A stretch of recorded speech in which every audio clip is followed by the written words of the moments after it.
आचार्य, द्रोण के लिए आचार्य संबोधन देने में दुर्योधन का यह भाव मालूम देता है कि आप हम सबके कौरवों और पांडवों के आचार्य हैं।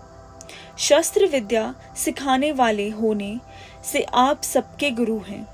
इसके लिए आपके मन में किसी का पक्ष या आग्रह नहीं होना चाहिए। इन पदों का प्रयोग करने में दुर्योधन का भाव यह है कि आप इतने सरल हैं कि आपके मारने के लिए पैदा होने वाले धृष्टद्युम्न को भी आपने अस्त्र शस्त्र की विद्या सिखाई है, और वह आपका शिष्य धृष्टद्युम्न इतना बुद्धिमान है कि उसने आपको मारने के लिए आपसे ही अस्त्र शस्त्र की विद्या सीखी। द्रुपद पुत्रेण, यह पद कहने का आशय है कि आपको मारने के उद्देश्य को लेकर ही द्रुपदेन, याज और उपयाज नामक ब्राह्मणों से यज्ञ कराया, जिससे धृष्टद्युम्न पैदा हुआ।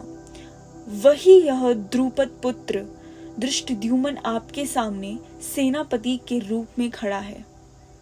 यद्यपि दुर्योधन यहाँ द्रौपद पुत्र के स्थान पर धृष्टद्युम्न भी कह सकता था, तथापि द्रोणाचार्य के साथ द्रुपद और वैर रखता था।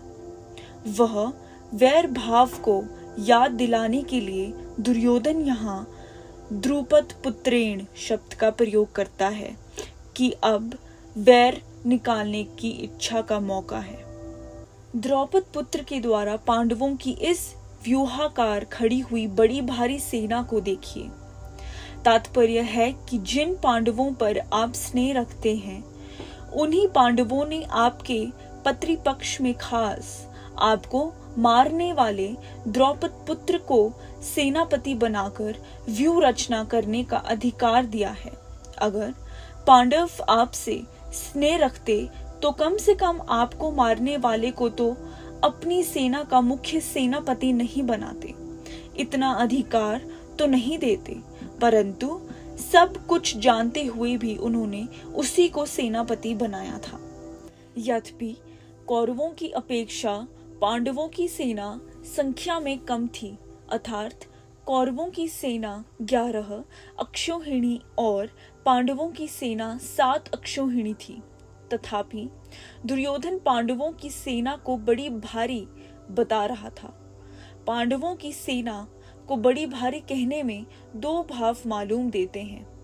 पहला, पांडवों की सेना ऐसे ढंग से व्यूहाकार खड़ी हुई थी जिससे दुर्योधन को थोड़ी सेना भी बहुत बड़ी दिख रही थी, और दूसरा, पांडव सेना में सबके सब योद्धा एक मत के थे। इस एकता के कारण पांडवों की थोड़ी सेना भी बल में, उत्साह में बड़ी मालूम होती थी। ऐसी सेना को दिखाकर दुर्योधन द्रोणाचार्य से यह कहना चाहता है कि युद्ध करते समय आप इस सेना को सामान्य और छोटी ना समझें। आप विशेष बल लगाकर सावधानी से युद्ध करें। पांडवों का सेनापति है तो आपका विषय द्रुपद पुत्र ही, अतः उस पर विजय करना आपके लिए कौन सी बड़ी बात है।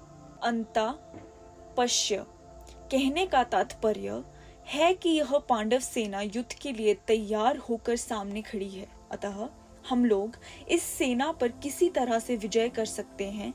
इस विषय में आपको जल्दी से जल्दी निर्णय लेना चाहिए। शुक्रिया।